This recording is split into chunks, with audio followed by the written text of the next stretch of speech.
뉴욕이 지금 발칵 뒤집혔습니다. 지하철 플랫폼에서 승객들이 탑승을 위해 서로 밀치거나 심지어 의도적으로 다른 사람을 밀어 선로로 떨어뜨리는 일명 서브웨이 푸싱 사고가 끊임없이 발생되고 있기 때문인데요. 결국 이를 보다 못한 뉴욕 시민들과 언론은 더 이상은 참을 수 없다며 뉴욕시 측에 강력한 대책을 요구하고 있습니다. 하지만 뉴욕시 측에서도 여러 방안을 시도해봤지만 뾰족한 해결책을 찾지 못하고 있는데요. 그런데 이때 한국에서 믿기 힘든 해결책을 내놨고 결국 뉴욕에서는 20억 달러를 들여 한국 지하철의 문짝을 통째로 뜯어가기 시작했습니다. 대체 한국에서 무슨 해결책을 내놨길래 이런 일이 벌어지고 있는 건지 함께 알아보러 가실까요? 안녕하세요.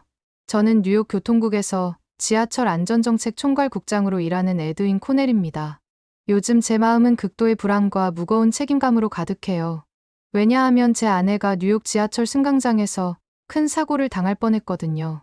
최근 계속적으로 올라오는 보고서 중에 지하철 승강장에서 철로로 밀어버리는 서브웨이 푸싱 범죄가 심각하다는 건 익히 보고가 들어와 알고 있었지만 마땅히 해결할 방법이 없어 조치를 취하지 않았는데 이렇게 제 주변 사람이 겪게 될 줄은 상상도 못했습니다. 그날은 평소와 다름없는 화창한 오전이었어요. 아내 줄리아가 병원 검진을 마치고 지하철을 타러 갔죠. 그런데 혼잡한 승강장에서 뒤에 있던 누군가가 갑자기 비틀거리면서 아내를 밀어버린 거예요. 아내는 거의 선로 가장자리까지 넘어질 뻔했어요. 다행히 주변 사람들이 재빨리 붙잡아줘서 더 큰 사고는 피했지만 아내는 오른쪽 무릎이 심하게 부딪혀 타박상을 입었더라고요. 지금도 그 순간을 떠올리면 땀이 흘러내리고 심장이 쿵쾅대곤 해요. 그날 저녁 아내가 떨리는 목소리로 말했어요. 여보, 나 정말 죽을 뻔했어. 이 지하철 승강장 안전장치 하나도 없잖아. 왜 이렇게 위험하게 방치해두는 거야? 아내의 목소리에는 공포와 분노가 뒤섞여 있었죠. 그 장면을 상상하니 무능력한 제 모습이 너무 하찮아 보이더군요. 승강장 앞이 훤히 뚫려 있고 뒤에서 누가 떠밀기라도 하면 바로 선로 아래로 떨어지는 구조라니 이제서야 이 범죄가 얼마나 심각한지 몸으로 느껴지게 되었죠. 그래서 저는 뉴욕 지하철이 처한 위험을 근본적으로 해결해야 한다는 강렬한 사명감을 느꼈어요. 만약 저희 시스템이 이렇게 불안정하다면 다른 나라들은 어떤 상태일까? 이런 궁금증에 사로잡혀 저는 전 세계 주요 도시의 지하철 시설들을 조사하기 시작했죠. 미국 내부는 물론 유럽과 아시아 각지의 사례들을 수집하고 분석하면서 놀라운 사실을 발견했어요. 이 모든 면에서 한국 지하철이 가장 체계적이고 안전장치가 뛰어나며 승객 편의도 우수하더라고요. 특히 스크린도어 설치율과 응급대응 시스템, 시민의식 등에서 한국이 독보적이라는 사실을 확인했죠. 이걸 토대로 저는 급히 MTA 이사진과의 회의를 잡았죠. 뉴욕도 한국 지하철을 본받아야 한다고 생각했거든요. MTA 본부 회의실에 들어서는 순간 제 손에는 며칠 밤을 새워 준비한 자료들이 들려 있었어요. 화면에는 전 세계 지하철 통계와 한국 지하철의 장점들이 빼곡했죠. 제가 발표를 시작하자마자 회의실의 공기가 미묘하게 달라지는 걸 느낄 수 있었어요. 저는 한국 지하철의 놀라운 성과들을 하나하나 설명했어요. 모든 역사의 스크린도어 설치, 낮은 사고율, 뛰어난 시민의식까지. 하지만 발표가 끝나자마자 예상치 못한 반응이 돌아왔죠. 몇몇 임원들의 코웃음이 들리기 시작했어요. 재정 담당 임원 오스틴은 비아냥거리는 말투로 한국을 동양의 작은 나라라고 칭하더군요. 마샬도 가세에서 스크린도어 설치 비용을 거론하며 20억, 30억 달러를 쓸 가치가 있냐고 반문했죠. 점점 더 목소리가 커져갔어요. 한국 지하철을 언급하는 것 자체가 우스꽝스럽다는 말까지 나왔죠. 임원들의 얼굴에는 우리가 어디서부터 배워야 한단 말이야 라는 표정이 역력했어요. 속에서 분노가 치밀어 올랐지만 저는 최대한 감정을 누르고 사진 자료와 사고 통계를 보여주며 한국 사례의 실용성과 경제적 장점을 설명했어요. 긴 논쟁 끝에 이사회는 마지못해 한국 출장을 승인했지만 동행은 단 한 명으로 제한했죠. 후임 엔지니어 앨런이 자원했어요. 회사에 들어온 지 5년 차인 그는 해외 철도 기술에 관심이 많았거든요. 그의 눈빛에서 저와 같은 열정이 느껴졌어요. 한국으로 떠나기 전 저는 결심했어요. 둘이서라도 가서 반드시 해결책을 찾아오리라고. 하지만 그때는 전혀 몰랐죠. 이 출장이 뉴욕 지하철의 안전을 완전히 바꿔놓을 거라는 거요. 마침내 인천공항에 도착했어요. 입국 심사를 마치고 공항철도 승강장으로 내려가는 순간 저와 앨런은 눈앞의 광경에 넋을 잃고 말았죠. 승강장 전체를 둘러싼 안전문과 깨끗한 바닥, 그리고 명확한 안내 표지들. 뉴욕 지하철만 보다가 이런 풍경을 마주하니 마치 다른 세상에 온 것 같았어요. 특히 인상적이었던 건 전광판이었죠. 차계 국어로 도착 시간을 안내하고 열차가 들어올 때마다 LED 조명이 전멸하면서 승객들에게 주의를 주는 모습이 놀라웠어요. 뉴욕에서는 상상도 못할 광경이었죠. 공항철도를 타고 서울역으로 향하면서 저희는 창밖을 내내 바라봤어요. 앨런의 말처럼 이 나라도 분명 문제점이 있겠지만 첫인상부터 기대 이상이었죠. 이 기회를 통해 저희 뉴욕이 배워야 할 점을 꼭 찾아야겠다고 다짐했어요. 서울에 도착하자마자 저희는 한국도시철도 협회의 안전관리 책임자인 유 부장님을 만났어요. 수년간 도시철도 안전 시스템 구축을 담당해온 베테랑이었죠. 환한 미소로 저희를 맞이한 유 부장님은 한국 지하철 안전 전반을 안내해주겠다고 했어요. 사무실에서 유 부장님이 보여준 자료들은 정말 놀라웠어요. 공률이 심한 승강장에도 설치할 수 있는 가변형 스크린도어부터 CCTV 통합 모니터링 시스템, 실시간 위험감지 프로그램까지. 게다가 각 역마다 설치된 긴급 비상 통화 장치와 노약자와 장애인을 위한 장애물 없는 승강장 구조까지. 앨런이 연신 감탄사를 내뱉는 게 이해가 됐죠. 유 부장님은 이론보다 현장이 더 중요하다며 이틀 뒤부터 수도권 지하철 여러 노선을 돌며 현장 체험을 하자고 제안했어요. 제 가슴이 두근거리기 시작했죠. 이 모든 기술과 시스템이 실제로 어떻게 작동하는지 직접 보게 될 거라고 생각하니까요. 그때는 전혀 예상하지 못했어요.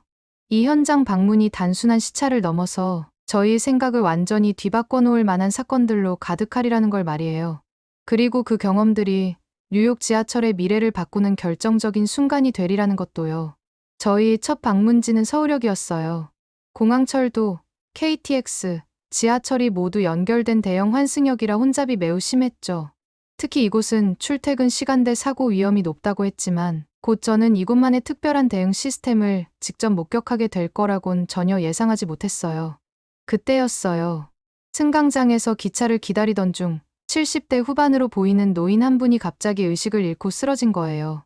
주변 승객들이 어르신 하고 달려들어 그를 받쳐들었고 지하철 역무원이 즉시 무전기로 의료 지원을 호출했죠. 놀라운 건 그 다음이었어요. 1분도 채 되지 않아 응급처치 도구를 든 직원들이 달려와 노인을 안전한 곳으로 옮기고 산소 마스크를 씌웠거든요. 뉴욕에서라면 최소 5분에서 10분은 걸렸을 상황인데 말이죠. 유 부장님의 설명을 들으니 이해가 됐어요.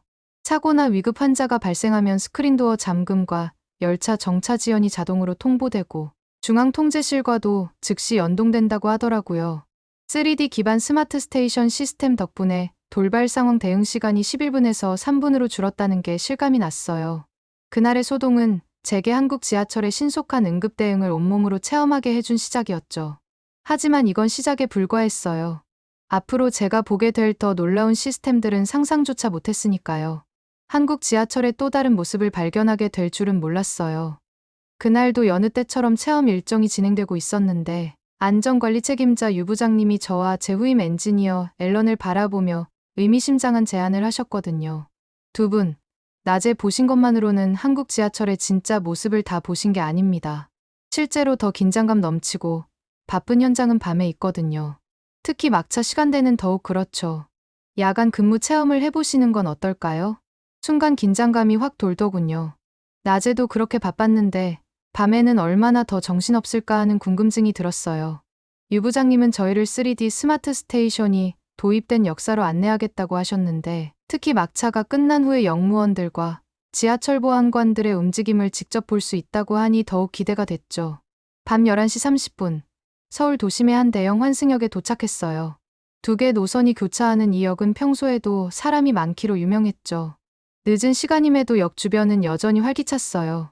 회식을 마친 직장인들, 술에 취한 사람들, 늦게까지 공부하다 귀가하는 학생들까지 모두가 막차를 놓치지 않으려 서두르는 모습이었어요. 역사 안으로 들어가자 유 부장님은 먼저 통합관제실로 저희를 안내하셨어요. 문을 열자마자 벽면 가득한 대형 모니터들이 눈에 들어왔죠. 승강장, 계단, 화장실 입구, 환승 통로, 역사의 구석구석이 실시간 CCTV로 비춰지고 있었어요. 유 부장님의 설명은 계속됐어요. 이건 서울 지하철 전체에서 운영 중인 3D 맵 기반 스마트 스테이션 통합 관리 시스템입니다. 단순한 CCTV가 아니에요. IoT 센서와 지능형 AI가 함께 작동하는 첨단 시스템이죠. 특히 인상 깊었던 건 깨끗한 고화질 CCTV 영상에 AI 딥러닝까지 적용돼 있다는 거였어요. 쓰러짐이나 폭행, 무단 침입 같은 위험 상황을 자동으로 감지하고 위험도가 높으면 즉시 경고등이 켜지면서 담당 영무원에게 알람이 간다고 하더군요. 그때였어요. 화면 한쪽에서 계단구역 이상행동 감지라는 팝업이 떴고 담당자가 즉시 무전을 통해 대응에 나섰죠. 지하철 보안관 2명이 이동 중입니다. 3분 내로 현장 확인하겠습니다. 유 부장님께서는 이 상황을 자세히 설명해 주셨어요. AI가 계단에서 비틀거리는 사람을 포착했다는 거였죠. 단순 음주인지, 잠시 쉬는 건지, 아니면 심정지 같은 위험한 상황인지 파악하기 위해 보안관들이 즉시 현장으로 향한다고 하셨어요. 그 순간 저는 뉴욕의 지하철 시스템과 비교하지 않을 수 없었어요. 뉴욕에도 CCTV는 있지만 이렇게 AI가 적극적으로 위험을 감지하고 알리는 시스템은 없었거든요. 게다가 3분 내 현장 도착이라니 정말 놀라웠죠. 앨런도 저와 같은 생각이었나 봐요. 작은 목소리로 감탄하더군요. 자정이 다가오면서 승강장의 풍경은 완전히 달라졌어요. 낮과는 다른 긴장감이 느껴졌죠. 아직 막차가 완전히 끊기진 않았지만 승강장은 이미 많은 사람들로 북적거렸어요. 저는 이 부산한 분위기를 직접 체감하고 싶어서 유 부장님과 함께 관제실을 나와 승강장으로 향했죠. 이동하는 동안 유 부장님은 야간 근무의 특수성에 대해 설명해 주셨어요. 낮과는 전혀 다른 상황들이 벌어진다고 하더군요. 특히 막차 시간대에는 취객들도 많고 위험하게 비틀거리는 사람들도 있어서 더욱 철저한 관리가 필요하다고 했어요. 한국은 이렇게 새벽이 가까운 시간이 되어도 사람들로 붐빈다는 사실을 알게 됐죠. 특히 인상 깊었던 건 지하철 보안관들의 존재였어요. 271명의 보안관들이 2인 1조로 노선을 순찰한다는 말씀을 듣고 놀랐죠. 밤에는 이들의 역할이 정말 중요하다는 걸 곧 직접 목격하게 됐어요. 실제로 승강장에서는 보안관 2명이 취객을 상대하고 있었어요. 그들은 다리도 제대로 가누지 못하는 취객을 상대로 정말 다정하게 대화를 나누고 있었죠. 천천히 이동하시죠. 여긴 위험합니다. 라는 말과 함께 스크린도어 근처는 피하도록 안내하고 있었어요. 그 모습을 보면서 저는 뉴욕 지하철이 떠올랐어요.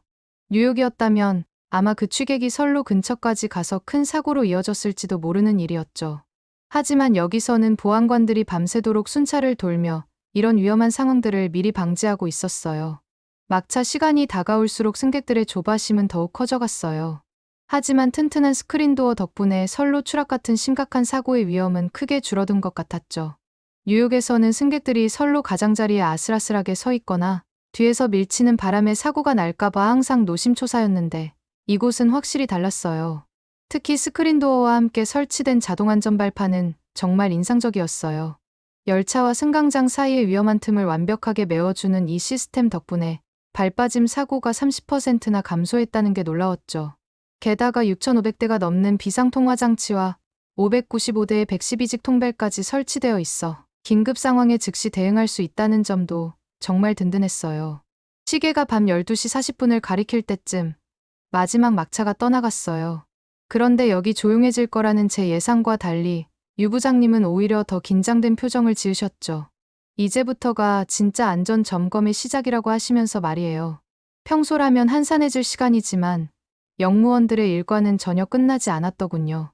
오히려 더 본격적인 안전 점검이 시작된다는 걸 곧 직접 경험하게 될 줄은 몰랐어요. 유 부장님을 따라 관제실이 있는 층으로 이동하던 중 야간 근무를 담당하고 있는 한 영무원을 만났어요. 그런데 그때였죠. 영무원의 무전기에서 긴급한 알림이 울렸어요. 화장실 입구 근처에서 무단 침입 경보가 울렸다는 거였죠. 순간 가슴이 철렁 내려앉았어요. 화장실 쪽 제한구역이라니 대체 무슨 일이 벌어진 걸까요? 영무원과 함께 현장으로 달려갔죠. 직원 전용구역이라고 적힌 문 앞에 설치된 CCTV가 침입 의심 상황을 포착했다는 거였어요. 다행히도 현장에서는 특별한 이상을 발견하지 못했어요. AI 인식 오류일 수도 있다고 했지만 영무원은 즉시 지하철 보안관 2명에게 추가 확인을 요청했죠. 이런 모습을 보면서 서울 지하철의 철저한 보안 시스템에 다시 한번 감탄하게 됐어요. 영무원의 말씀이 특히 인상 깊었어요.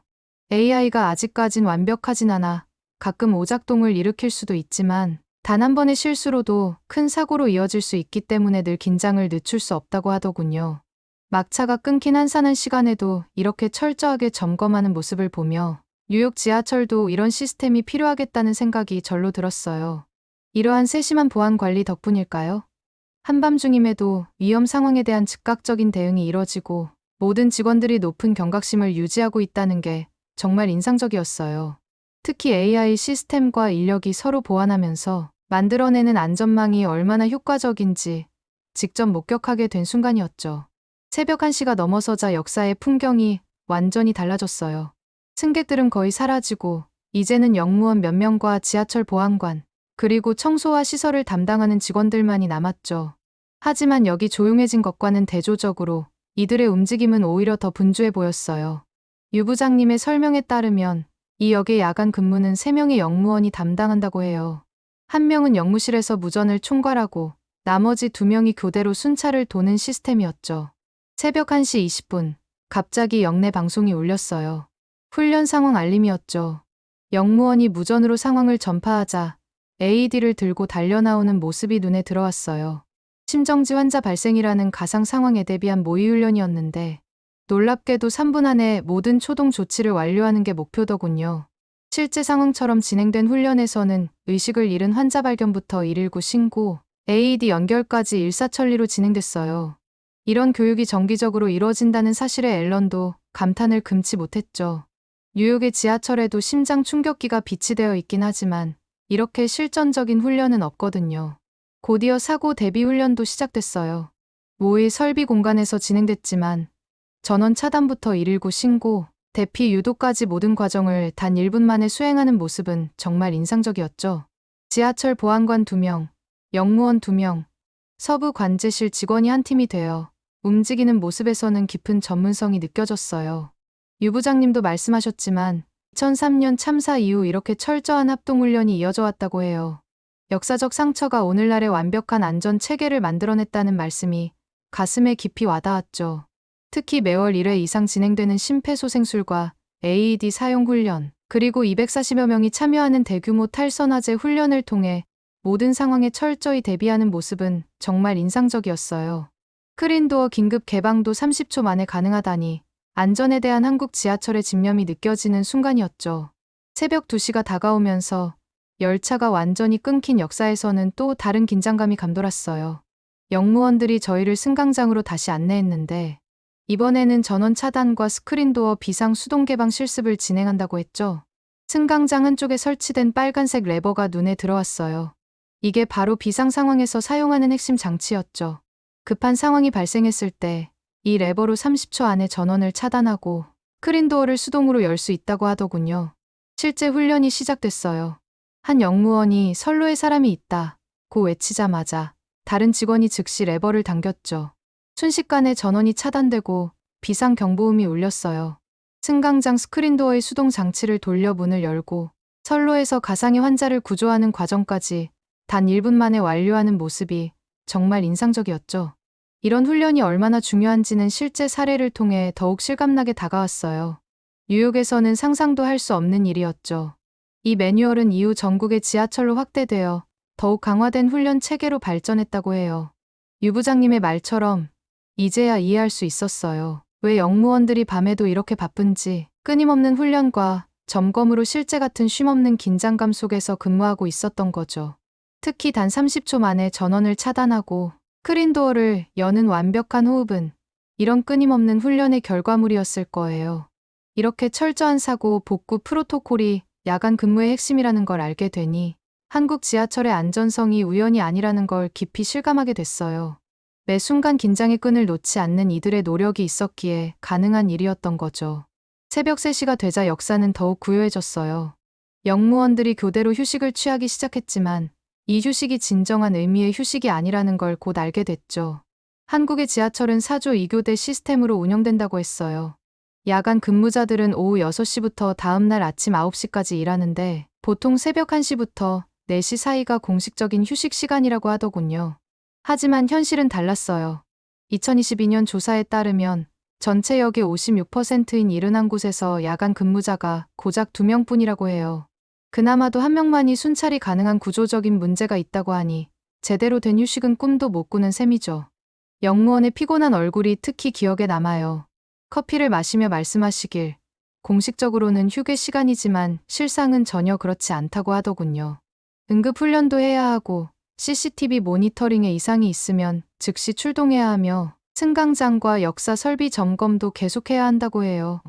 이런 모습을 보며 왜 서울시가 2023년부터 안전도우미를 추가 배치하고 2025년에 53억 원의 예산을 편성했는지 이해가 됐어요. 다행히도 스마트 스테이션 확대로 순찰 시간이 28분에서 10분으로 줄어들었다고 하지만 필요한 인력은 늘어나는데 예산은 제한되어 있다는 현실적인 고민이 고스란히 느껴졌어요.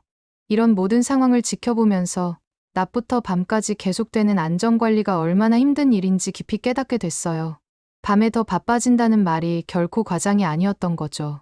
오히려 그 말조차도 현실의 고단함을 다 담아내지 못하는 것 같았어요. 사실 뉴욕에서는 서울과 다르게 지하철이 24시간 운행되고 있어요. 심야 시간에는 1시간에 한 번 배차 시간을 굉장히 늘리는 식으로 운행하는 거죠.